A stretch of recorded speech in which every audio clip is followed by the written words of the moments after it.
Santiago, Pablo, hablaron de los postreros tiempos, de lo que estamos viviendo hoy. Por eso yo les digo, iglesia, no contristemos más al Espíritu Santo con niñerías nuestras, con pecados ocultos, con cosas que hacen doler el corazón de Dios, que cada uno de ustedes saben, porque ustedes se conocen a sí mismos, pero Dios los conoce mejor que ustedes mismos. Tratemos, porque yo sé que es difícil, para mí es difícil hacer la voluntad del Señor. A todos nos cuesta. Aquí no hay nadie que pueda decir, no, a mí no me cuesta, a mí, yo hago la voluntad del Señor todos los días, las 24 horas. Nos cuesta a todos. Nos cuesta orar, nos cuesta leer la Biblia, nos cuesta ayunar. Y es todo lo que el Señor dijo que había que hacer. Y es todo lo que Él hizo. Si Él lo hizo, nosotros debemos, nuestro máximo referente aquí no es Pablo, no es Moisés, Abraham, David, que fueron hombres de Dios magníficos. Nuestro máximo referente es Jesús. Y Jesús, cuando estuvo aquí en la tierra, Él ayunó. ¿Sí o no? ¿Y nosotros por qué nos cuesta tanto ayunar? ¿El Señor hizo vigilias de noche? ¿Y por qué a nosotros nos cuesta ir a las vigilias? ¿Por qué nos cuesta ir a las reuniones de oración? El Señor oraba, y no oraba 10 minutos, ni 20 minutos, ni media hora. Él podía estar toda una noche orando, 6, 7, 8 horas. ¿Por qué a nosotros nos cuesta tanto? A veces este mundo, como digo yo, nos envuelve en tantas cosas. Tenemos ahí, estamos en el WhatsApp, y estamos en el Facebook, y en el Twitter, y en todas esas, que nos quita tiempo. A veces estamos 2, 3 horas viendo eso, y decimos, no tengo tiempo para Dios. Y es mentira, porque paso 2 horas ahí, 2 horas viendo televisión, ya van 4, 5 horas, y no le dedico tiempo a Dios. Y a veces nuestro Dios no es Dios en nuestro trabajo, en nuestra familia, en nuestros hijos. Y no, Dios tiene que estar siempre en primer lugar. Y a veces ponemos en primer lugar a nuestros hijos, y ponemos en primer lugar a nuestra esposa, y ponemos en primer lugar a nuestro trabajo. ¿Sabe por qué se lo digo? Porque yo lo hice muchas veces. Yo, mi trabajo, sí, porque si no traigo, no tengo para comer. Cuando el Señor dijo, no estéis afanosos por nada. ¿Por qué habré de comer? ¿Por qué habré de vestir? Si yo soy tu Padre, yo te voy a dar todo lo que tú necesitas. Porque Él es Jehová Jireh, Dios mi proveedor. El Señor dice, probadme en los diezmos y ofrendas. Pruébenme, dice el Señor, que yo abriré las ventanas de los cielos y derramaré bendición hasta que sobreabunde. Eso es palabra de Dios. El Señor es el mismo ayer, hoy y por los siglos. El Señor no varía, el Señor no cambia, el Señor no tiene sombra de variación como nosotros. Somos cambiantes. El Señor es de una sola línea y nosotros debiéramos ser igual, porque nos tenemos que parecer a Él. Entonces el Señor anhela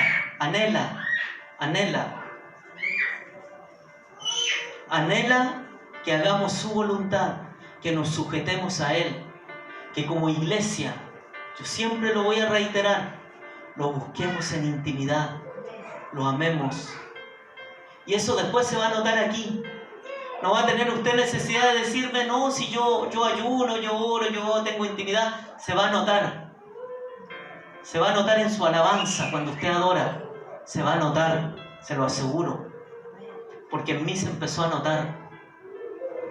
Y no quiero ser referente, pero se empezó a notar cosas. Mis amigos y aquí están mis amigas del líder, ellas notaron algo diferente en mí, que no tenían quizás los otros muchachos que estábamos ahí. Y ellas un día se me acercaron y me preguntaron, uy, tú eres diferente. Sí, porque yo tengo al Señor, yo tengo a Cristo. Y después ellas me pedían oración. Y yo las llevaba a una oficinita ahí que teníamos en el Palomar. Y yo estaba a cargo del servicio técnico y me las llevaba allá y oraba por ellas, para que les fuera bien en el examen, para que les fuera bien en diferentes cosas. ¿Pero por qué? Porque eso se nota. No tiene que uno andar con un cartel "soy cristiano" o con una Biblia debajo del brazo. Se nota, se va a notar. Y se va a notar aquí, por eso les digo, aquí se va a notar en su adoración. Se va a notar en que llega temprano al culto, no atrasado. Se va a notar en muchas cosas, porque ahí se ve quién es tu Dios. En mi trabajo llego temprano, porque a mí igual me pasó. Yo a mi trabajo llegaba 10 minutos antes, 5 minutos antes. Teníamos que estar en el líder a las 7 de la mañana, ¿cierto? Yo llegaba 10, 5 minutos antes. Yo como 1 o 2 veces habré llegado tarde al líder. Yo siempre llegaba temprano a trabajar. Pero a la iglesia llegaba media hora más tarde, al culto, a lo que sea. Y el Señor me dijo, no. Cuando yo empecé a buscarlo a Él, yo empecé a llegar temprano al culto. Bueno, después yo era músico, así que tenía que estar más temprano porque teníamos que acarrear los instrumentos. Yo era el bajista de la iglesia, porque yo bajaba los instrumentos, y bajaba los instrumentos, y bajaba los instrumentos.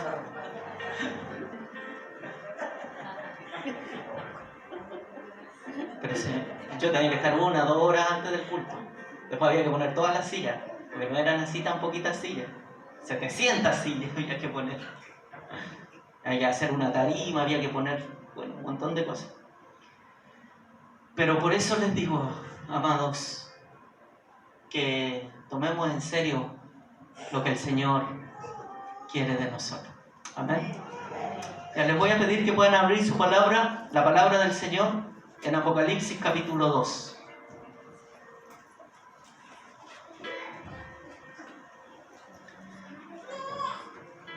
Vamos a hablar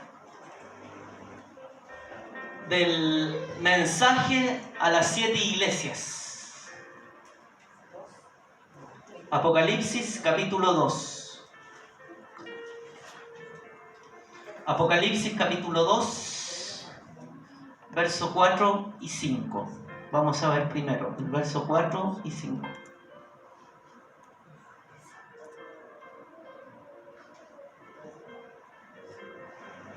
La iglesia de los postreros tiempos.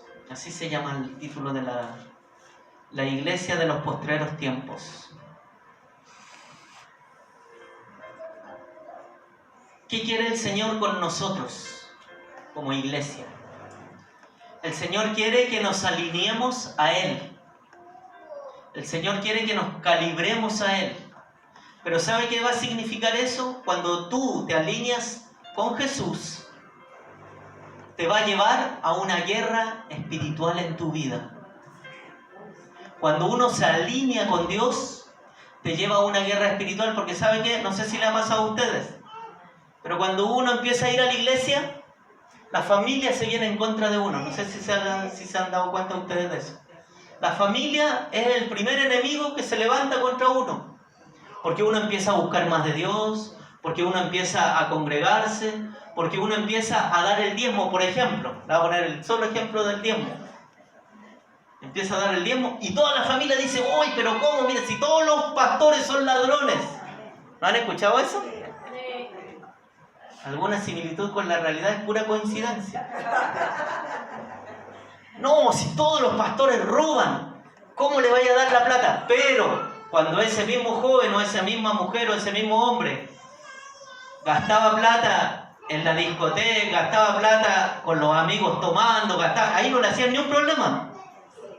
Pero claro, para el cigarro, porque si uno va sumando, uno cuando compra la cajetilla, bueno, en mi tiempo yo fumaba harto también. Hubo un tiempo que yo fumaba 2 cajetillas diarias. Y bueno, en ese tiempo, ¿cuánto costaba? Y eran vísceros. Un poco viejo, ¿no? Parece que ya no hay. Pero en ese tiempo, Viceroy, me acuerdo que se llamaba, y yo con mi amigo que está por allá atrás, que no lo quiero nombrar, comprábamos pack de cerveza y yo me compraba whisky porque a mí me gustaba el whisky y tomábamos toda la noche y no sé cuántas cajetillas nos fumábamos, no entre los dos, entre varios, pero era mucho. Yo en una noche nomás podía fumarme 2 cajetillas, fácil, en una noche, imagínense. Entonces ahí se va mucho dinero, pero el Señor, cuando yo me metí con Él, empezó el Señor a hacer una obra en mí y empecé a dejar el cigarro, empecé a dejar de a poco. A mí me costó. Hay otros que yo he sabido que el Señor se los quita así y nunca más vuelven a fumar, nunca más vuelven a tomar, pero así, es un milagro de Dios, así. En lo mío fue paulatino, fue bien paulatino porque pasaron como 2 años dejando el cigarro de a poquito. El cigarro fue más fuerte que el alcohol para mí, pero fue de a poco. Y el Señor hizo la obra. Pero ¿saben por qué fue? Porque yo me metí con Dios, porque yo empecé a buscar de Dios, y Dios ya no le gustaba ciertas cosas que yo hacía. Y miren lo que dice la palabra aquí en Apocalipsis 2, capítulo 2, verso 4 y 5. Vamos a leer, la palabra de Dios dice así. Vamos a leer del verso 2. Dice: yo conozco tus obras y tu arduo trabajo y paciencia, y que no puedes soportar a los malos, y has probado a los que se dicen ser apóstoles y no lo son, y los has hallado mentirosos, y has sufrido y has tenido paciencia, y has trabajado arduamente por amor de mi nombre, y no has desmayado. Pero tengo contra ti que has dejado, ¿qué dice? Tu primer amor. Tengo algo contra ti, que has dejado tu primer amor.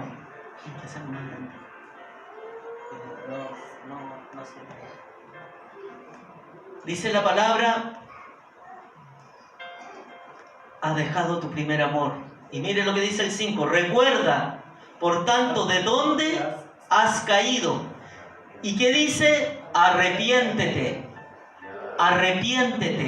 y haz las primeras obras, pues si no, vendré pronto a ti y quitaré tu candelero del lugar, si no te hubieses arrepentido. ¿Qué dice la palabra? Tengo unas pocas cosas contra ti, porque ¿sabe qué? El mensaje de las 7 iglesias es para la iglesia de hoy en día. Así está la iglesia hoy día. Y el Señor no anhela que la iglesia quede así.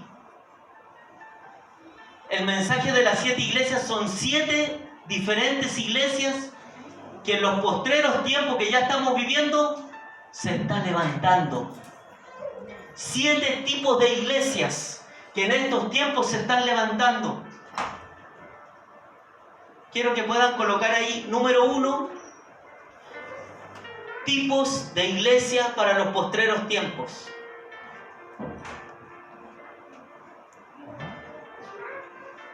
Y el número 1 es cultivando tu primer amor.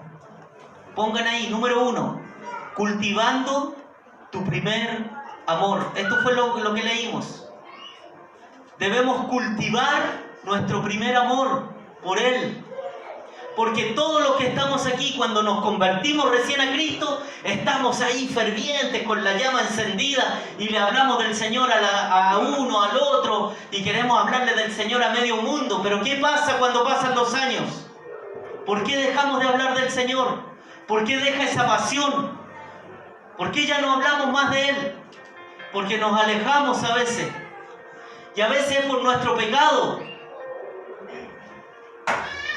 En otras ocasiones es porque alguien nos hizo daño y le echamos la culpa a las personas. No, es que el pastor me hizo daño. No, es que ese líder que tuve me hizo daño.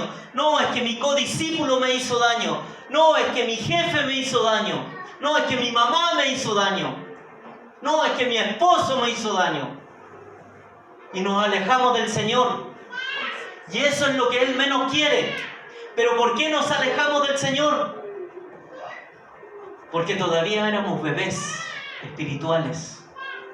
Por eso el apóstol Pablo dice que ya no seamos como niños fluctuantes, que nos dejamos llevar por cualquier viento de doctrina de hombre. Por eso el Señor quiere gente que esté cimentada en Cristo, maduros. Por eso el Señor siempre apela a ser gente cimentada en Cristo. Que no andemos como niños, debiendo ya ser maestros, todavía tenéis necesidad de leche, dice el Señor. Debiendo ustedes estar comiendo alimento sólido, dice, todavía tienen necesidad de leche. Porque Él compara a los niños en el espíritu, a los niños espirituales, no estoy hablando de los niños físicos, a los niños espirituales los compara con gente carnal. Y no debemos ser así. Debemos crecer, debemos madurar. Por eso dice, hasta que todos tenemos que llegar a la estatura y a la medida de Cristo. Por eso la semana pasada yo les hablé de que Cristo tiene que ser formado en nosotros. Pablo, ¿qué decía el apóstol? Decía, sufro dolores de parto hasta que Cristo sea formado en ustedes. Cristo es la esperanza de gloria. Cristo va a ser la esperanza para este país, para esta ciudad. Cristo es la esperanza. Y decimos amén. Pero si Cristo no está formado en mí, Chile se va a ir a la ruina. Por eso es que necesita la iglesia que esté madura. Por eso es que estamos hablando del mensaje de las 7 iglesias. Por eso debemos cultivar nuestro primer amor por Él nuevamente. Y dice el Señor, cultiva tu primer amor. Deja lo que has hecho y vuélvete a las primeras obras y arrepiéntete, dice el Señor. Vuelve a hacer las primeras obras. Vuelve a ser ese hombre, esa mujer que estaba apasionado por mí, apasionada por mí. Tenemos que volver a enamorarnos de Él como la primera vez. Porque ahí dice, vuelve a las primeras obras. Pues si no, vendré pronto a ti, dice el Señor, y quitaré tu candelero. ¿Qué significa el candelero? ¿Qué significa que te quita el candelero? ¿Qué tenían las 10 vírgenes en sus manos? Un candelero. Tenían sus lámparas. Si no, quitaré tu candelero. ¿Y qué significa eso? Quitar el candelero. El Espíritu Santo. ¿Y cuándo el Espíritu Santo ya no va a estar aquí en la tierra? ¿Cuándo? Cuando el Señor venga. Cuando nos arrebate. Dice que el Espíritu Santo se va con la iglesia. ¿Y quién se va a quedar aquí? Como lo que el testimonio que tuvo nuestra hermana Consuelo. Cuando vio que se iban todos, se iban, y ella se quedó. Y cuando nos quedemos, ¿qué va a pasar? El Espíritu Santo se va con la iglesia y ya no va a haber convicción de pecado. Ya vamos a pecar y no nos vamos a sentir mal. Vamos a hacer todo lo malo y ya no va a haber convicción de pecado. Ya no va a haber que el Señor redarguye los corazones duros. Ya no va a estar el Señor, ya no va a estar el Espíritu Santo. Se va a haber ido con la iglesia. Y aquí uno va a sufrir porque el anticristo va a estar totalmente gobernando. Y dice que el que no se ponga la marca, ahí es la última oportunidad que da el Señor. El que no se ponga la marca, dice, y sea decapitado por mi causa, se va a ir también conmigo. Por eso digo, con el Señor no se juega. No estamos jugando a la iglesia. Esto es algo serio. Y esto es algo de vida o muerte. Porque si no nos concientizamos de eso, de que estar en la iglesia es de vida o muerte, tú te puedes ir a la muerte eterna de por vida. Eternamente al infierno. Porque eso habla el Señor en la palabra. Y nosotros tenemos que irnos a la vida eterna ahora, que hay oportunidad, que el Señor nos está dando oportunidad ahora para irnos con Él. El segundo tipo de iglesia quiero que pongan ahí, venciendo el temor. La primera, ¿cuál era? Cultivando el primer amor. La segunda iglesia, venciendo el temor. La tercera iglesia, quiero que pongan esto primero, rechazando falsas doctrinas. El cuarto, venciendo el espíritu de Jezabel. La quinta iglesia, liberándonos de obras muertas. Sexta iglesia, siendo fieles en los días difíciles. Y la séptima iglesia, luchando contra la tibieza espiritual. Cultivando el primer amor en la primera. Segunda, venciendo el espíritu, venciendo el temor. Tercera iglesia, rechazando falsas doctrinas.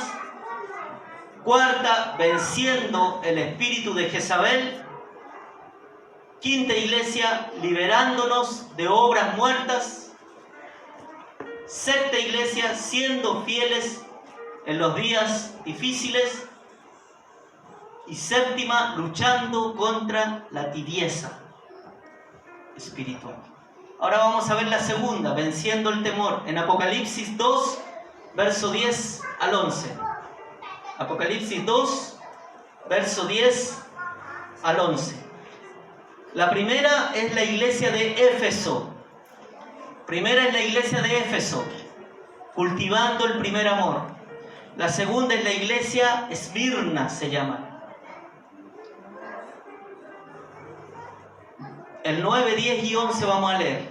Dice: yo conozco tus obras y tu tribulación, tu pobreza, pero tú eres rico, dice, y la blasfemia de los que se dicen ser judíos y no lo son, sino sinagoga de Satanás.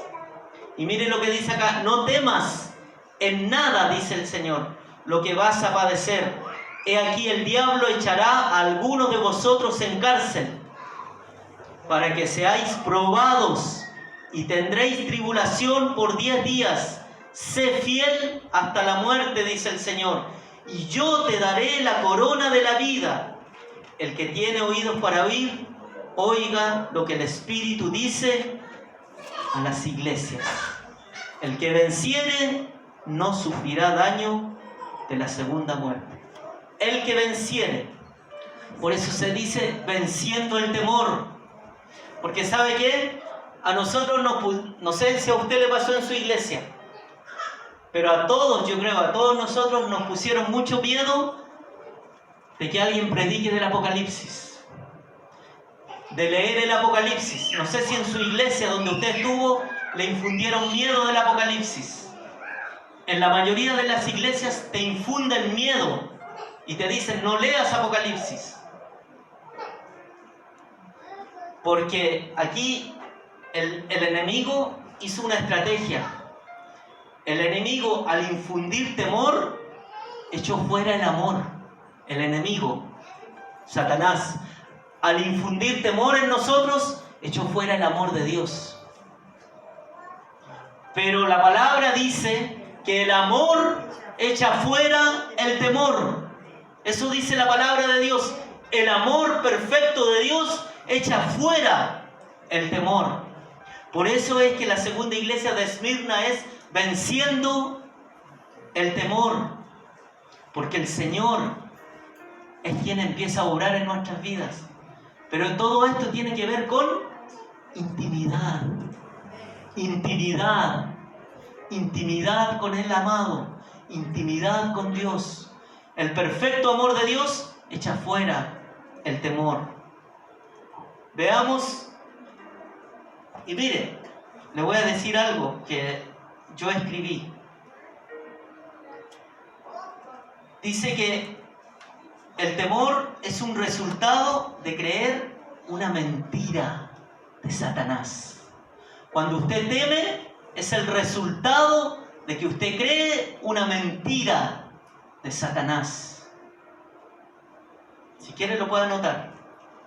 El temor es el resultado de creer una mentira de Satanás. ¿Y sabe qué pasa? Lamentablemente, cada vez que creemos una mentira de Satanás, le levantamos un altar al mentiroso.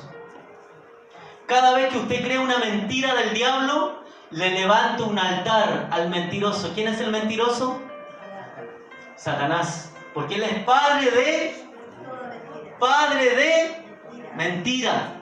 Cuando usted le cree una mentira a Satanás sobre su vida, que el Señor ya no lo va a usar, de que el Señor ya se olvidó de usted, usted le está levantando un altar al diablo en su vida. Por eso el Señor hace un tiempo atrás a mí me dijo, hay altares en tu vida. Y yo tuve que decirle, Señor, ¿pero qué altares? Y el Señor me empezó a mostrar los altares que había en mi vida y yo tuve que quemarlos. El Señor me dijo, quema eso.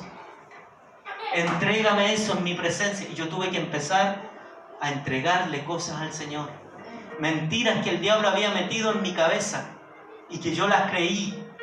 Y uno le levanta altares al enemigo, al diablo.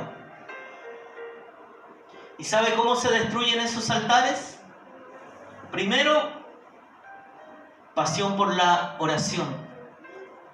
Debemos empezar a orar. Por eso el Señor siempre dice, orar sin cesar. No es que alguien que se llame César, usted lo echa para afuera, sino que es orar sin cesar.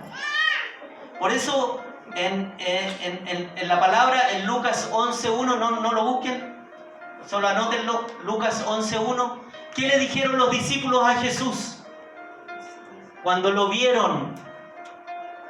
El Señor estaba orando, quizá en qué posición, no sale en la Biblia. Solo Él oraba, porque el Señor Jesús oraba mucho.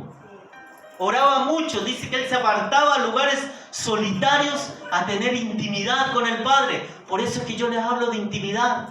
Y se apartaba el Señor. Y los discípulos lo veían que Él siempre se apartaba. Y de repente llegaron donde Jesús y le dicen, Jesús, enséñanos ¿a qué? A orar. ¿Por qué no le dijeron, Señor Jesús, enséñanos ese milagro que hiciste tan grande? Enséñanos a sacar los endemoniados. No, enséñanos a orar. Porque Jesús cuando oraba era muy reverente delante del Señor. Tenía una pasión por la oración, por estar en contacto con su Padre. Por eso, para derrotar este altar que usted le ha levantado al enemigo, tiene que tener una pasión por la oración. El segundo, para derrotar a este altar que usted le ha levantado por creer una mentira de Satanás, es pasión por su presencia. Pasión por la presencia de Dios. Pasión por su presencia. ¿Se acuerdan lo que pasa con Moisés en Éxodo 33:15? Cuando están en una batalla y el Señor le dice, no, yo te voy a enviar el ángel que va a pelear por ti, te va a dar la victoria, le dice. Pero yo no voy a ir. Y él le dice, no, Señor. ¿Y qué le dice en el 33:15? Exactamente le dice, en Éxodo 33:15 dice, si tu presencia no va conmigo, no me saques de aquí. Y el Señor le había dicho, no, si yo te voy a dar la victoria, pero yo no iré. Yo no voy a ir porque ustedes son pueblo de dura cerviz. Y el Señor y Moisés se estremeció y le dijo, no, Señor. Y se puso también duro él y le dijo, si tu presencia no va con nosotros, no nos saques de aquí. Porque él entendía lo que era la presencia. David amaba la presencia de Dios. David, cuando lo confrontó el profeta, ¿qué hizo David? Cuando viene Natán y lo confronta con ese pecado que tuvo con Betsabé, ¿se acuerdan? Cuando se acostó con ella, después mandó a matar al otro, al esposo, hizo un montón de cosas horribles David. Pero David era un hombre conforme al corazón de Dios. Entonces, ¿qué dice este profeta? Y le dice, tú eres ese hombre malvado que has hecho esto. Y él se tiró al suelo y le dijo, quítame el trono, quítame la corona, quítame mi posición acá de hombre no me interesa. Pero no apartes de mí tu presencia, tu Santo Espíritu. Porque él entendía lo que es la presencia.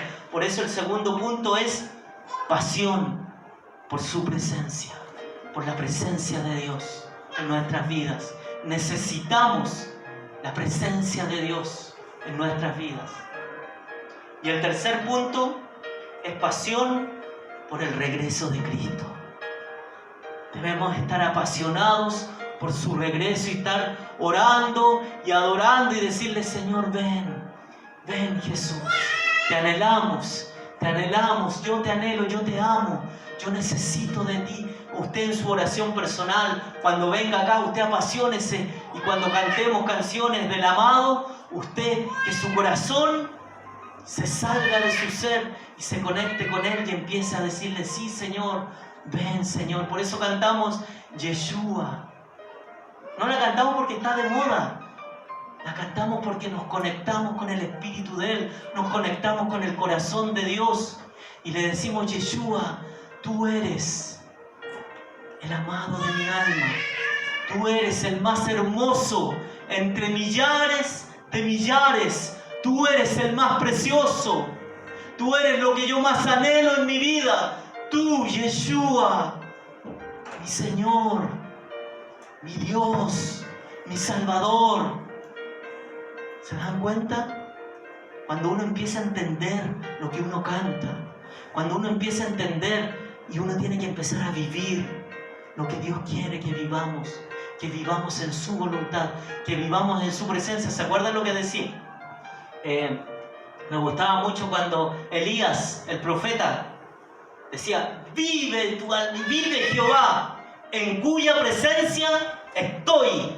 Así decía: vive mi alma y vive Jehová, en cuya presencia estoy, en cuya presencia habito, en cuya presencia vivo todos los días. Él siempre decía: en cuya presencia estoy, siempre. Él siempre estaba conectado con el Padre, siempre estaba conectado con Dios, siempre. Eso debemos aprender de la palabra, eso debemos aprender de hombres de Dios que salen aquí en la Biblia. Quiero que sigamos viendo la tercer tipo de iglesia, rechazando falsas doctrinas, en Apocalipsis 2, verso 14 al 16. Apocalipsis 2, verso 14 al 16. Dice: pero tengo unas pocas cosas contra ti, que tienes ahí a los que retienen la doctrina de Balaam, que enseña a Balac a poner tropiezo ante los hijos de Israel, a comer de cosas sacrificadas a los ídolos y a cometer fornicación. Y también tienes a los que retienen la doctrina de los nicolaitas, los que yo, dice el Señor, aborrezco. Por tanto, arrepiéntete, dice el Señor, pues si no, vendré a ti pronto y pelearé contra ellos con la espada de mi boca. El que tiene oídos para oír, oiga lo que el Espíritu dice a la iglesia, ¿cierto?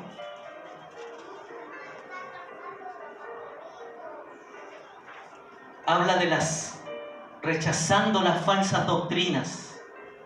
¿Saben que las falsas doctrinas traen confusión? ¿Saben ustedes que las falsas doctrinas traen confusión a la iglesia? ¿Y eso qué significa? Trae división. La confusión, habita el enemigo en la confusión y trae división dentro del cuerpo de Cristo. La inmoralidad sexual también está. Esos son pecados ocultos que vienen a nuestras vidas. Por eso tenemos que rechazar estas falsas doctrinas que vienen, que cuando usted esté en una iglesia y que no están predicando la sana doctrina. Por eso Pablo siempre le recomendaba a Timoteo, le decía: predica la sana doctrina, no estas falsas doctrinas, porque la falsa doctrina trae confusión, la falsa doctrina trae inmoralidad sexual, la falsa doctrina trae religiosidad a tu vida. Y contra eso el Señor aborrece. aborrece las falsas doctrinas, que es división, aborrece la inmoralidad sexual, pecados ocultos, que hay a veces en nuestras vidas que tenemos que sacarlos, y la religiosidad también. ¿Se acuerda que el Señor a quiénes llamó religiosos Él? A los fariseos, ¿cierto? ¿Por qué? Porque ellos predicaban como el padre Gatica, ¿cierto? Predica, pero no practica. Y el pastor García, ¿cómo era? Ya se me olvidó, la del pastor García era buena, después se la voy a dar un día. Dice, pastor García era... ¿Ah? ¿Cómo? Exigía, pero no cumplía. Ah, sí, el pastor García exigía, pero no hacía. Entonces, no seamos así. Al Señor no le gusta ese tipo de gente. La religiosidad, el Señor le llamó en su tiempo generación de víboras, lobos con piel de oveja, hipócritas. El Señor así le hablaba a los fariseos. El Señor no le hablaba suavecito, le hablaba duro. Una vez yo le hice una prédica de cómo el Señor les predicaba a los fariseos, o sea, no les predicaba, cómo el Señor hablaba a los fariseos y cómo el Señor le hablaba a las multitudes y los miraba con compasión, dice. Pero a los fariseos no, era duro el Señor con ellos. Porque al Señor no le gusta la religiosidad, le desagrada. Por eso nosotros en este tiempo tenemos que aprender a amar lo que Él ama y aborrecer lo que Él aborrece. Y Él aborrece la religiosidad y Él aborrece las falsas doctrinas que se levantan en iglesias. Por eso este mensaje de las 7 iglesias que estamos viendo ahora son iglesias que ya se levantaron en estos tiempos y que nosotros no debemos ser parte de esas iglesias. Aunque el Señor me habló qué iglesia éramos nosotros, no le voy a decir cuál, porque no les va a gustar. Pero el Señor me dijo, me lo reservó para mí, para que yo ore a favor de ustedes. Y eso es lo que yo estoy haciendo. Estos principados se derrotan con una profunda intimidad con Dios. Estos principados que hablamos de la confusión, la inmoralidad sexual y la religiosidad, se derrotan con una profunda intimidad con Dios. Así se derrotan, con oración y ayuno. Este género no sale si no es con oración y ayuno. Así que como iglesia vamos a empezar a ayunar. Así que cuando yo diga tal día vamos a ayunar, todos debemos ayunar. Vamos a empezar a ayunar mucho, porque el Señor está anhelante de que uno haga la voluntad de Él. Y el ayunar, ¿sabe para qué sirve? Te va a abrir los ojos espirituales y te abre tus sentidos. Los sentidos, así como tenemos sentido en lo natural, te abre tus sentidos espirituales. Vas a empezar a escuchar mejor la voz de Dios. Vas a empezar a ver cosas. Quizás el Señor te abra los ojos espirituales y vas a ver ángeles, que ahora deben haber aquí. Un pastor que yo estoy siguiendo y que estoy viendo, un hombre de Dios tremendo de República Dominicana. Ni mi esposa lo conocía. Ella es dominicana, pero un hombre de Dios tremendo, tremendo, tremendo. Y este hombre de Dios hablaba de cómo uno tiene que moverse en el ámbito espiritual. Pero yo les voy a dar en un momento algún culto acá para que podamos ver una prédica de él, que es tremendo cómo el Señor lo usa. Y a esos niveles espirituales es donde el Señor quiere que subamos, es donde el Señor quiere que como iglesia lleguemos.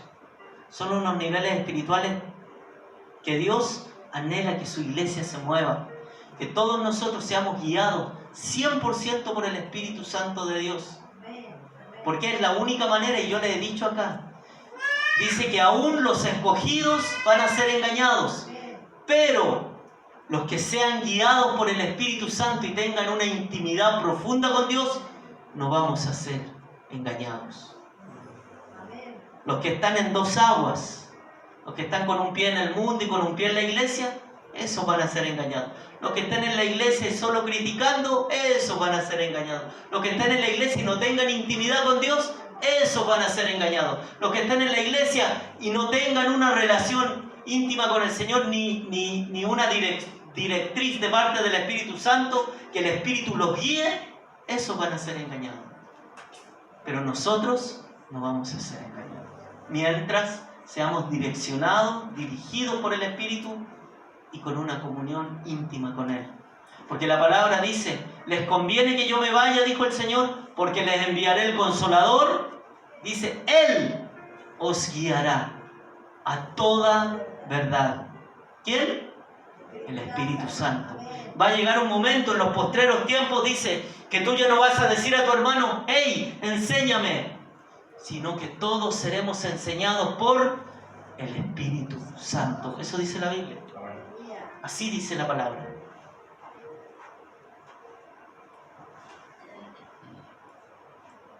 Habla de la doctrina de Balaam, ¿cierto?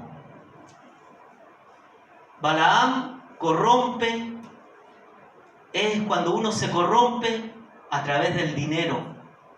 ¿Se acuerda que Balaam se corrompió a través del dinero? Por eso dice, rechaza la doctrina de Balaam, que dice ahí en la Biblia. Porque esa te lleva a corromperte con el dinero. Y también dice la de los Nicolaitas.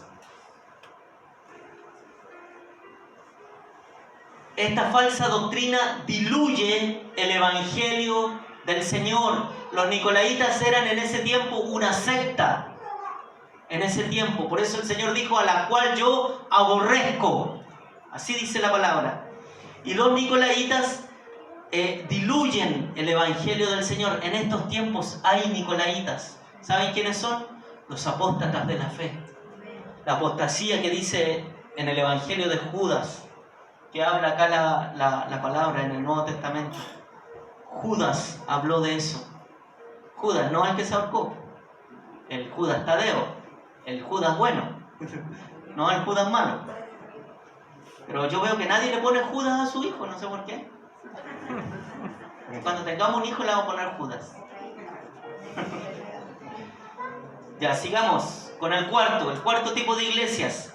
Venciendo, ¿a quién? Al espíritu de Jezabel. Vamos a ver. A la de Tiatira, ¿no?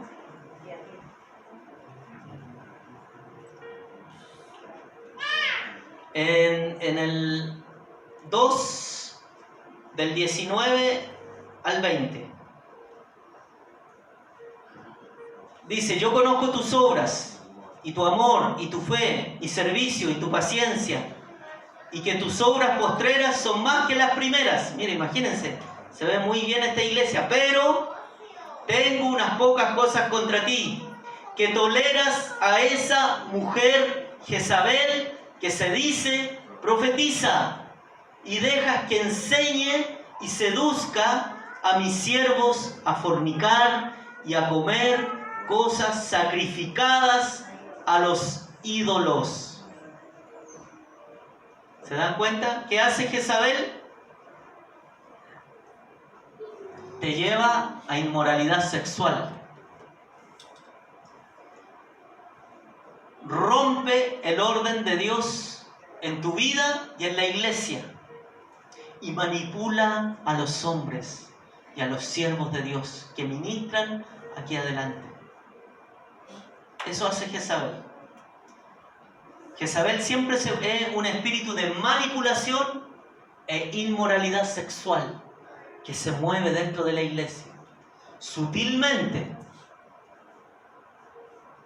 A veces situaciones tremendas, que el pastor se divorcia de la esposa y se va con la secretaria o con la que está a cargo de la música, y es terrible porque hay inmoralidad sexual que se mete.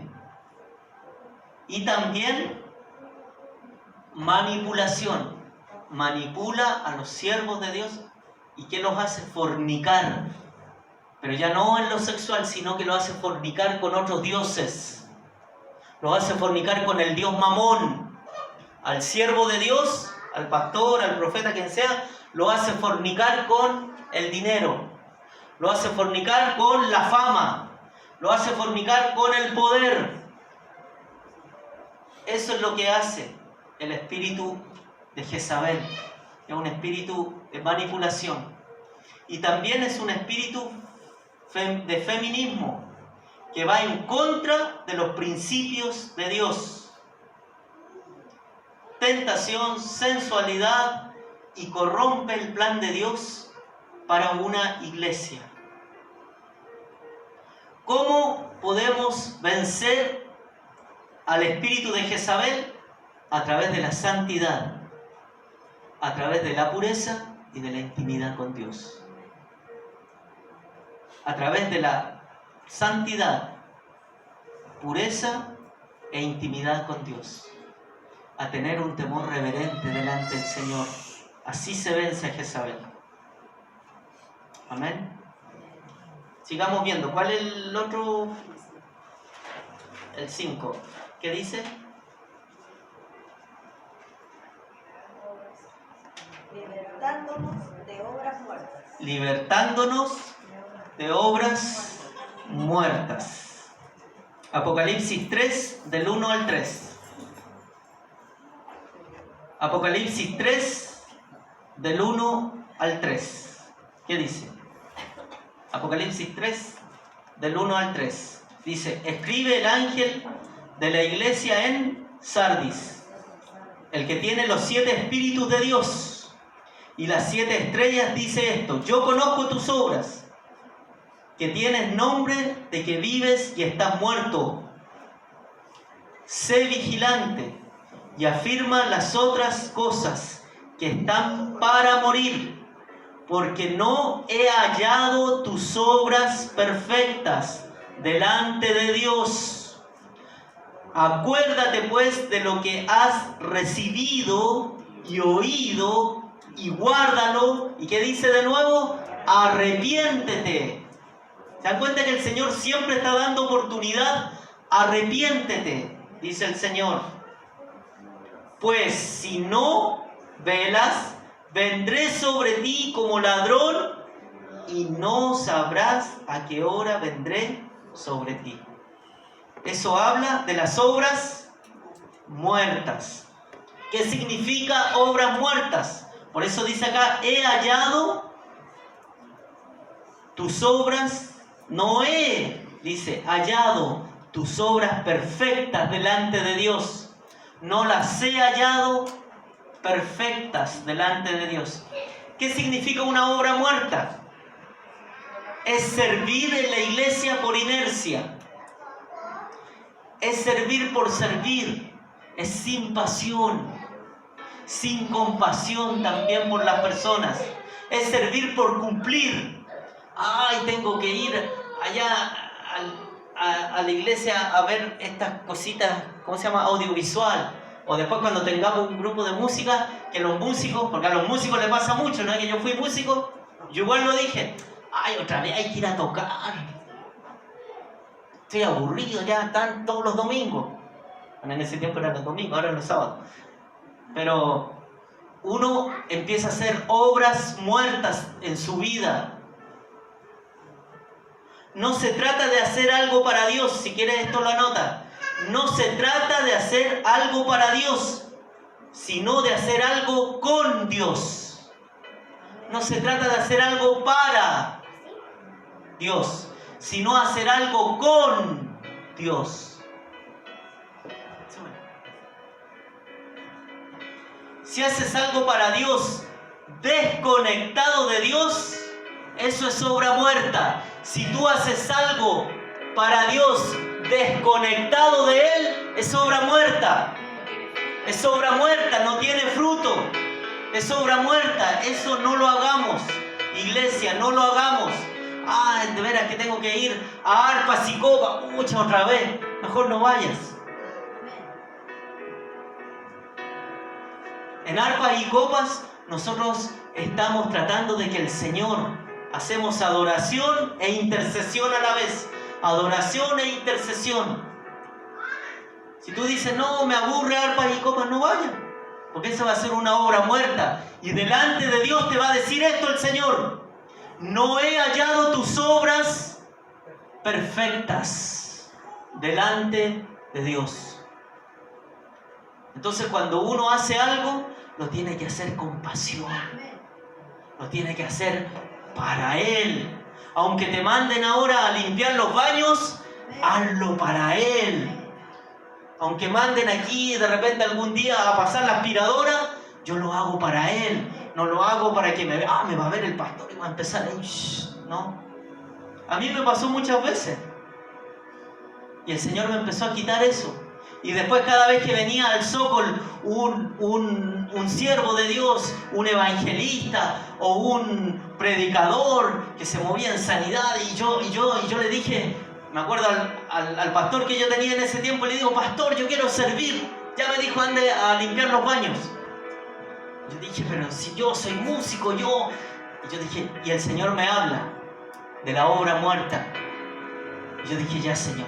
Y fui y serví y estuve ahí y yo no podía estar allá en el evento, estaba en el baño, pero en el baño escuchaba todo lo que hablaban y yo, oh sí, Señor, amén. Y yo estaba ahí y le decía al Señor, aleluya, y yo empezaba a limpiar los baños y echaba el desodorante porque de repente salían unos olores que no era incienso agradable para el Señor, ni para mí tampoco. Pero yo después lo hacía con pasión, lo hacía amando al Señor. Decía, Señor, te estoy aquí sirviendo, pero lo hago porque te amo. Estuve 2 años sin tocar en el grupo de música. Me tuvieron a prueba. Los que estaban a cargo de la música me tuvieron a prueba.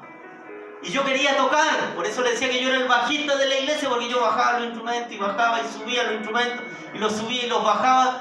Porque yo no tocaba y yo quería tocar, pero estaba en todos los ensayos, iba a los ensayos y había que armar todo y yo armaba la batería y venía el baterista principal y tocaba y yo quería tocar y terminaba el ensayo, no toqué este día, no importa.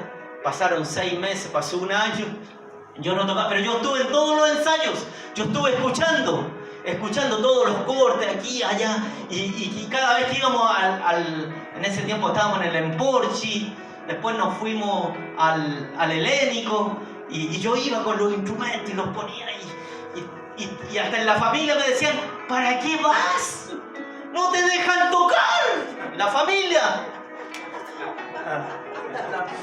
¿Para qué sigues ahí? Estás como un edecán ahí atrás porque yo tenía que estar acá. Porque cualquier cosa que necesitaba el baterista yo tenía que pasarle el agua. Se le caía la baqueta, yo tenía que tomarle la baqueta y pasarle para que toque. Si necesito, yo estaba ahí para servir.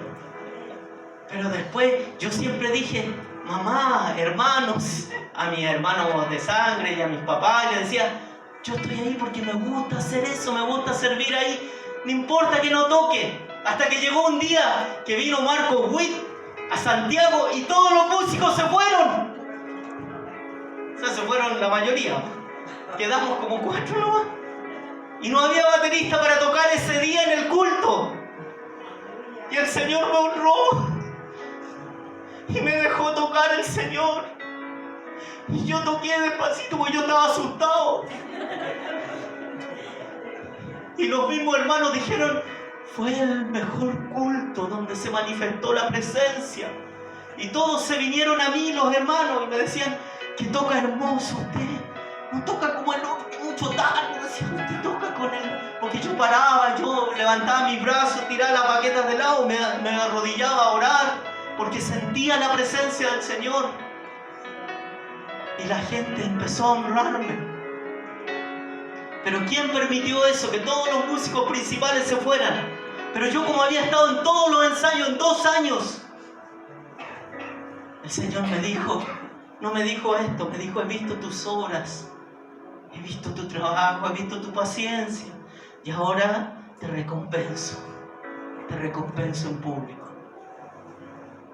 Y yo pude tocar, Y después seguí tocando, pero ya no con ese afán que al principio los músicos son, que todos me digan que toco bonito, no, ya más humilde, porque el Señor me había tratado, primero limpiando los baños, después ahí estuve 2 años sin tocar, y ahí el Señor empezó a honrar, porque Él es el que honra, Él, que usa a los hombres, pero Él el que honra. No hagamos obras muertas, sino que sirvamos con pasión al Señor, para agradarle a Él, no para agradar al hombre. No busquemos agradar al hombre, no busquemos agradar al pastor ni al que está a cargo, quien sea.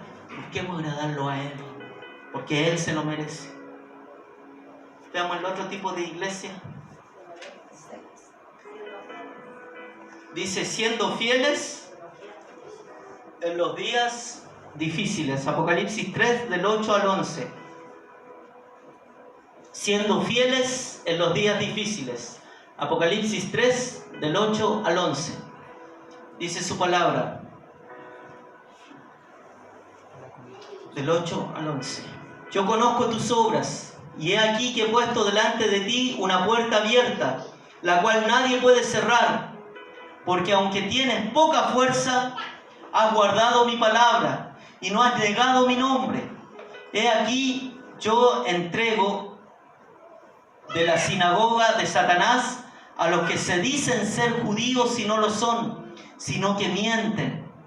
He aquí, yo haré que vengan y se postren a tus pies y reconozcan que yo te he amado. Por cuanto has guardado la palabra de mi paciencia, yo también te guardaré de la hora de la prueba que ha de venir sobre el mundo entero, para probar a los que moran sobre la tierra. He aquí, yo vengo pronto. Retén lo que tienes para que ninguno tome tu corona. Y al que venciere, ¿qué dice el Señor?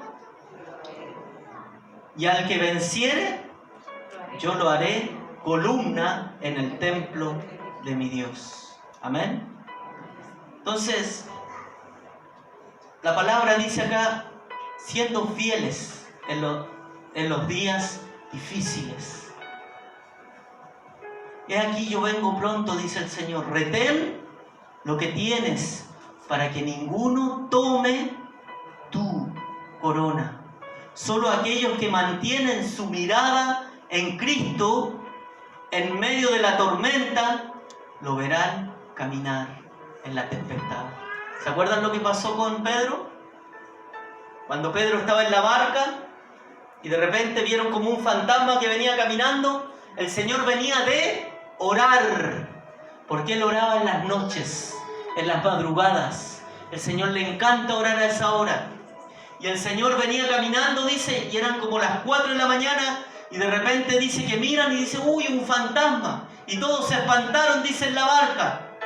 Y de repente empiezan a mirar bien, y había un oleaje, y había la tempestad, dice, estaban en medio del océano, y de repente Pedro lo ve que es el Señor.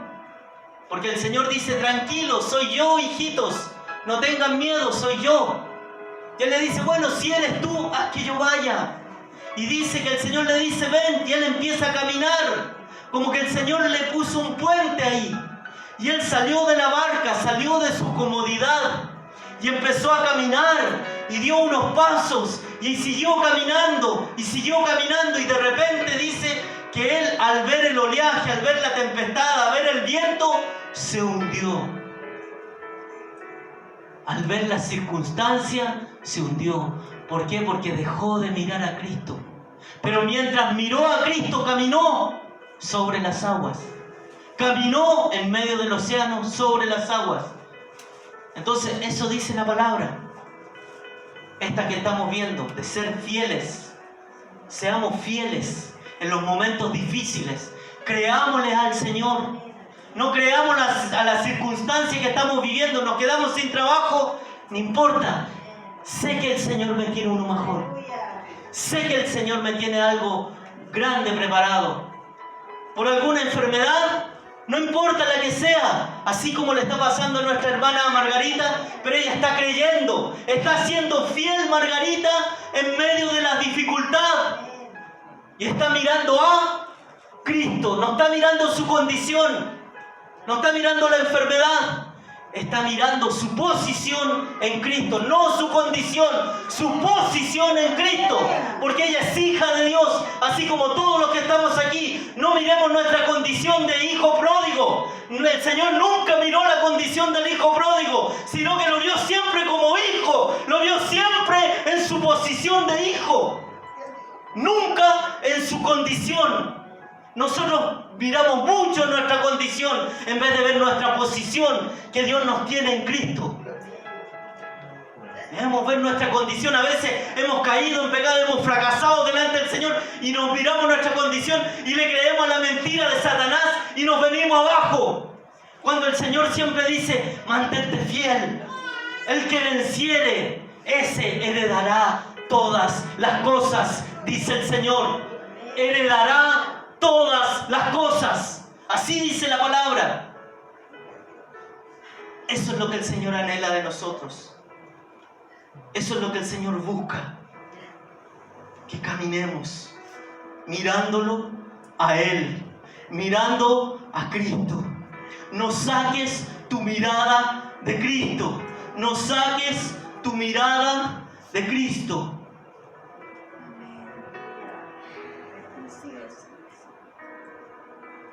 Yo conozco tus obras, y he aquí he puesto delante de ti una puerta abierta, la cual nadie puede cerrar, porque aunque tienes poca fuerza, has guardado mi palabra y no has negado mi nombre. Apocalipsis 3:8. No has negado mi nombre. Eso dice el Señor.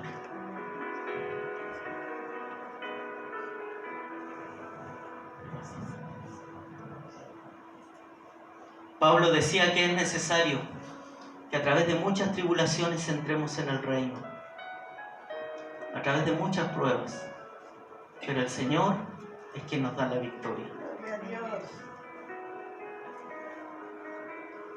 Amén.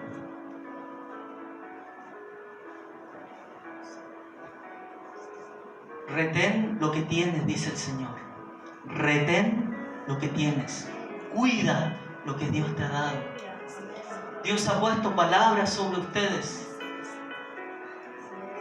Sobre todos los que están aquí, el Señor ha puesto palabras. Retén lo que tienes. No lo escondas. Desarróllalo. No hagas como vimos la semana pasada en la parábola de los talentos, que escondió su talento. ¿Y qué hizo el Señor cuando vino a arreglar cuentas?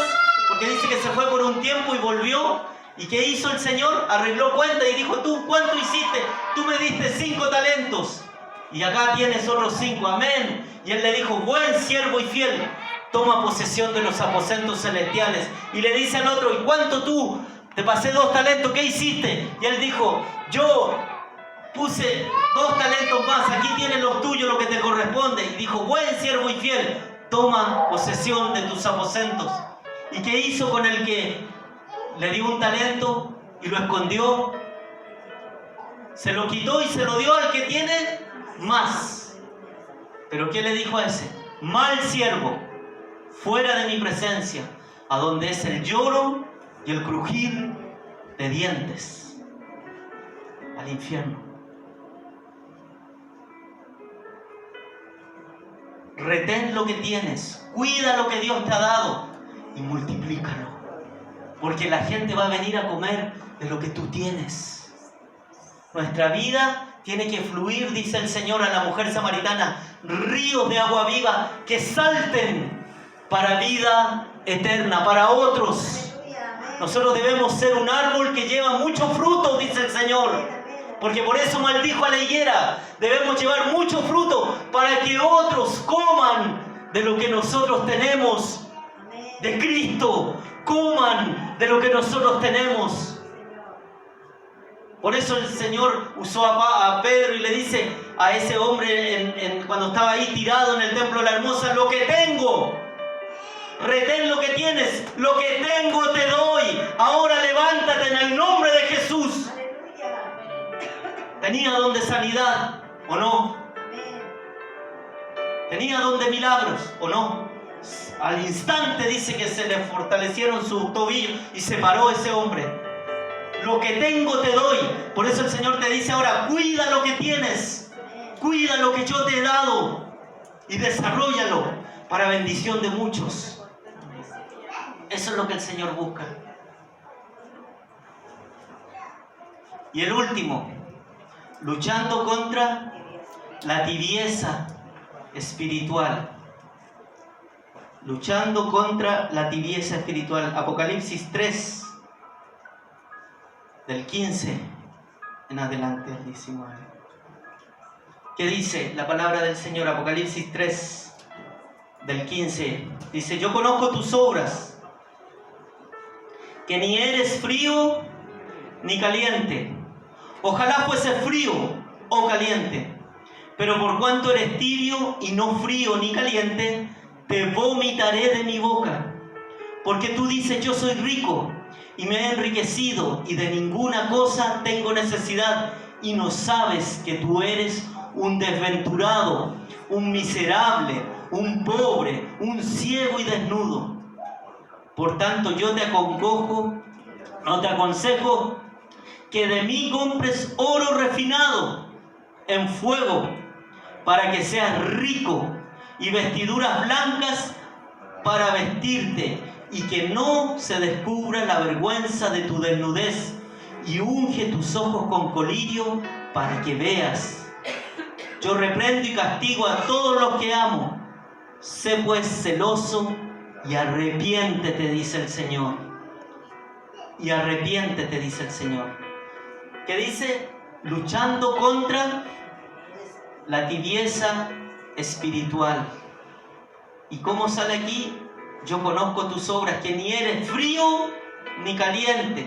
Ojalá fuese frío o caliente, dice el Señor. Pero por cuanto eres tibio y no frío ni caliente, te vomitaré, te sacaré de mi presencia. Eso significa vomitar.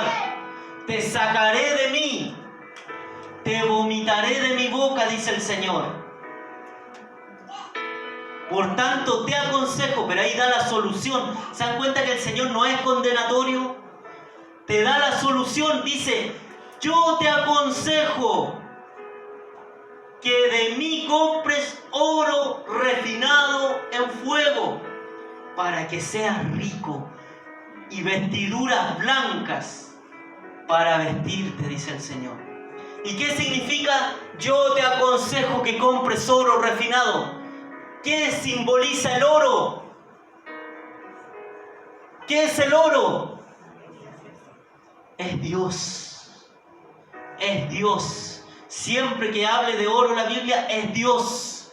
Representa a Dios.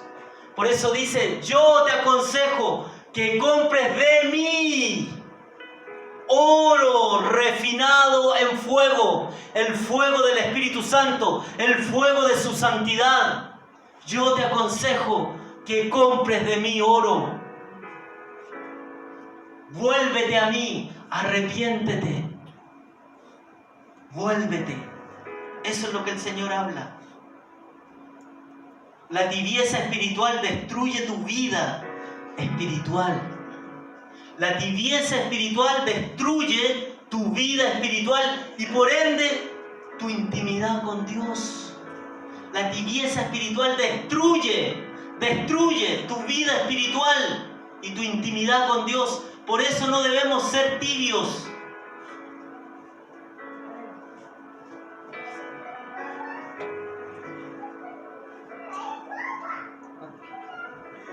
Busca a Cristo, eso significa el oro.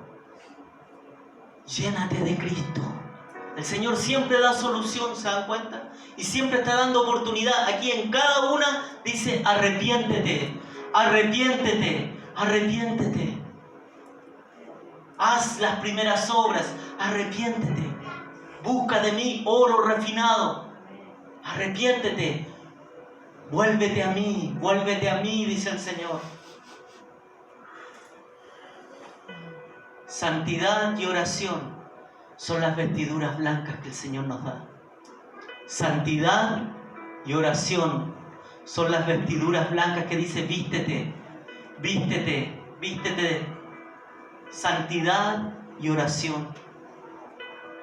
Y que perseveremos hasta el fin.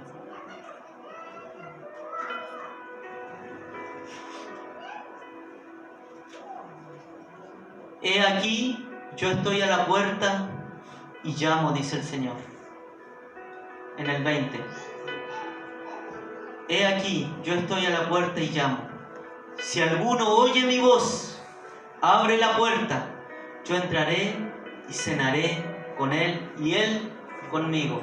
Yo dije la semana pasada que esta palabra no es para que nosotros le prediquemos del Señor a otros.